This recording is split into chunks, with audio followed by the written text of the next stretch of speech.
G'day. In this video, we're going to preview the Scourge of Ghyran rules for the Fyreslayers. Now, Scourge of Ghyran is offering each faction a series of seasonal rules that will be match play legal in the upcoming season, General's Handbook 25-26. Looking into our pizza oven, the Fyreslayers have gained a new set of Magmadroth enhancements, a brand new prayer law, as well as alternative Warscroll for the Auric Rune Sun on Magmadroth. Now, this unit does have a separate pitch battle profile, and it can be substituted for the original Warscroll. You cannot include both of these Warscrolls in the same army list. You can use this Warscroll in an Army of Renown, you just can't use it in a Regiment of Renown. So let's activate the Runes of Ghyran to see what Grimnir has given us. Fyreslayers have gained a new set of traits, and they are known as the Marks of Volcatrix, and they can be given to all Magmadroth variants. Incandescent Blaze once per battle in your shooting phase can double the attack characteristic of this unit's Roaring Firestream, as well as turning it into a flat damage 3 characteristic. Doubling the attacks turns it from 4 shooting attacks into 8, and it does remove the randomness of the D3 into a flat 3 damage. You can play into this even further through the Fury of Volcatrix prayers, more on that soon, or through the existing prayer law through the Wrath of Volcatrix. Now you can boost that profile even more with the obvious all-out attack, or you could be getting into the Droth Helm artifact. Of the 3 mount traits, this is the only one that will function as a once per battle, meaning that you'll want to make the most of this attack, otherwise you are better off going with the other 2. Magmadroths also don't shoot into combat, so you'll need to be careful not to get locked into combat. Thickened Scales provides a passive -1 from the Rend characteristic of weapons used for attacks that target this unit. This is a welcome durability boost that can help the Magmadroth survive to continue dealing damage and contesting objectives. This pairs up very well with the Prayer of Ash, in particular with the boosted version of the prayer, because it will impose that -1 to wound penalty and further reduce the rend of attacks targeting that monster by another 1. So that will give you a net total of -2 rend, and as you look through the game, Rend 3 is increasingly uncommon, so this will make the Magmadroth an extremely tough target for any opponent in the right conditions. It is a passive ability and will be generating you value through the entire game, with the exception if you go into any Rend 0 attacks and obviously mortal damage. Peerless Lineage is a reaction for when you declare a Rampage ability.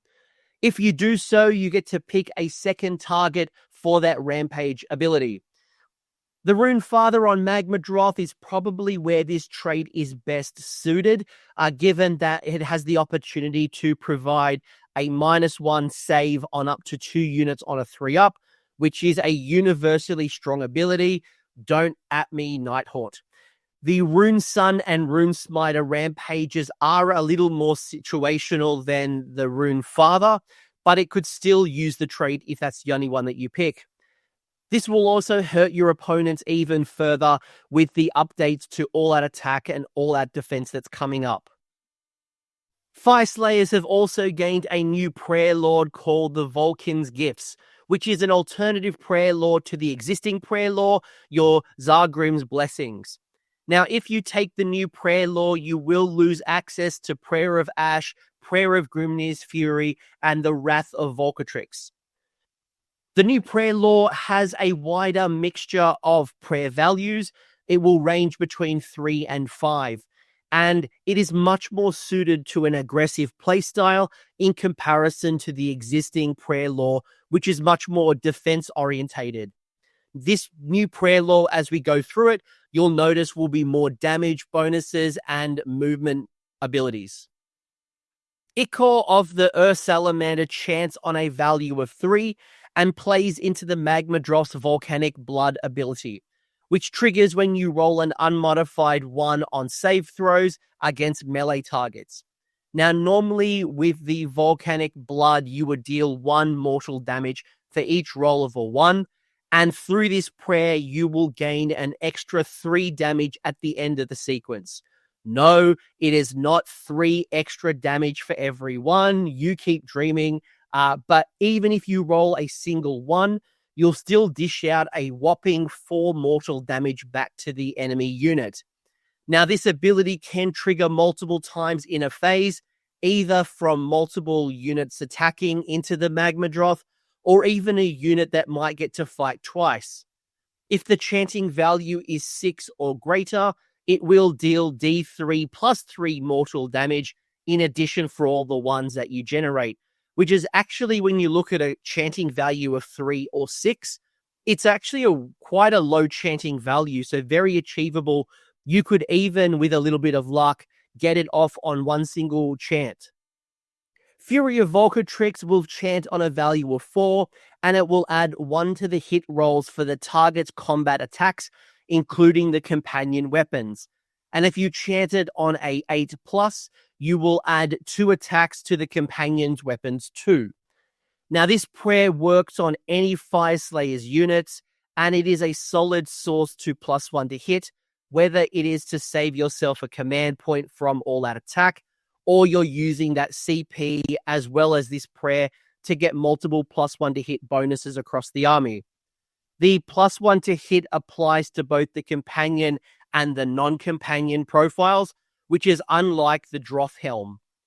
The Scourge of Ghyran Rune Sun will be a great beneficiary of this prayer. More on that soon. The final prayer is the Blazing Impetus that has a chanting value of 5, and it will let Fyreslayers units make a normal move in the hero phase. And if you chant it on a value of 10 or more, you can pick a second unit to make that normal move. It is the highest chanting value of the 3 prayers, but I'm sure you will agree with me that it is also the strongest effect. Any Fyreslayers units can be eligible to receive this benefit, and it will definitely solve one of your inherent mobility challenges that's across the Duardan army, especially as we lose things like your Field Sergeant. Now, given that you can also chant it on a 10, you can access it across 2 units should you get a high enough chanting roll. It can allow for some otherwise impossible objective scoring opportunities, especially in the early turns. It can help you improve those chances to hit the charge. It can help you get into those shooting ranges of, say, for example, your Auric Hearthguard, and it will also make your Hearthguard Berserker units play way more aggressive in the way you want to play with them. Overall, really good prayer lore. You have alternative options if you don't like this one. I guess it comes down to your particular playstyle. Finally, we have the alternative Warscroll for the Auric Rune Sun on Magmadroth, which is an optional choice, and you are more than welcome to stick with the existing Warscroll. The Scourge of Ghyran version of this Warscroll, you'll notice that the base profile and the weapons remain relatively unchanged. It has lost 2 abilities that are specific to fighting other monsters, although you have retained the anti-monster weapon ability on the ancestral weapons. In its place, it gained 2 new abilities that are universally beneficial rather than targeting one specific unit type. Fire, Blood, and Vengeance in your deployment phase allows you to pick a friendly Auric Rune Father on Magmadroth on the battlefield. While this selected Rune Father is either in combat, is damaged, or is destroyed, the Rune Sun will gain a +1 damage to its melee weapons, including the companion attacks. Now, this is a pretty easy buff to access as long as your opponent isn't trying to avoid the Rune Father with something like a redeploy. Calamitous Crash is the other ability, and it's a rampage that is triggered in any combat phase. Pick an enemy unit in combat with this unit, roll a dice, and on a 3-up, roll a dice for each model in the target unit. For each 5-up, you will inflict 1 mortal damage on the target. Now, this is a very interesting ability with multiple failure points. It's certainly ineffective against low or single models, which means it has very little value against monsters. But what it does do is it does turn the Rune Sun into a multi-threat unit, because we do have the anti-monster abilities on the profile, but equally we have an ability to be able to hang out and start clearing out those much larger units. Now, as always, the Scourge of Ghyran Rune Sun on Magmadroth is a optional version. You can keep sticking through with the original one, and overall, as I look at this particular Warscroll, I do prefer it. Mostly if I was planning on running a Rune Father on Magmadroth, because when they're bonded together, this does become quite a dangerous threat on the tabletop. If you are only running one Magmadroth, then maybe you're not running the Rune Sun, and maybe you look at the two different versions. But if you were planning on running two, definitely I'm looking at this alternative Warscroll. As you probably noticed, there is a heavy Magmadroth theme in this Fyreslayers update, which probably comes as no surprise given that how little we've seen of Magmadroths on the tabletop during this edition. The Magmadroth traits are a welcome addition to the faction, and the prayer lore will give the players some options to match their playstyle, whether you want to be more aggressive or more defensive. I must admit that I do like the new Rune Sun on Magmadroth's Warscroll. Magmadroth players will want to run more than one Magmadroth anyway, so while this isn't quite a Lofnir style build from yesteryear, it will combine the Rune Father and the Rune Sun on Magmadroth. They will start causing havoc on the battlefield, and I can't wait to see this tag team happening again. Even though Fyreslayers didn't get any new battle formations like a lot of other factions, I think these updates were in the right focus areas, especially when we roll back from the Field Sergeant movement boosts from the previous General's Handbook, and we start rethinking about what a successful Fyreslayers army is going to look like, and should we be focusing all in on infantry, or is it time to bring back the Droths? Now, as we start talking about some of this theory, why not come over to the AOS Coach Discord server, where we have dedicated spaces to talk and theory craft and list build for all the factions, including Fyreslayers.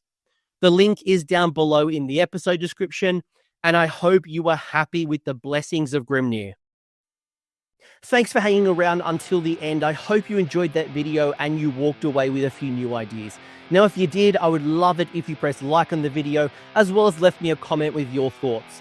The conversation will continue over on Discord, and the link is down below in the episode description.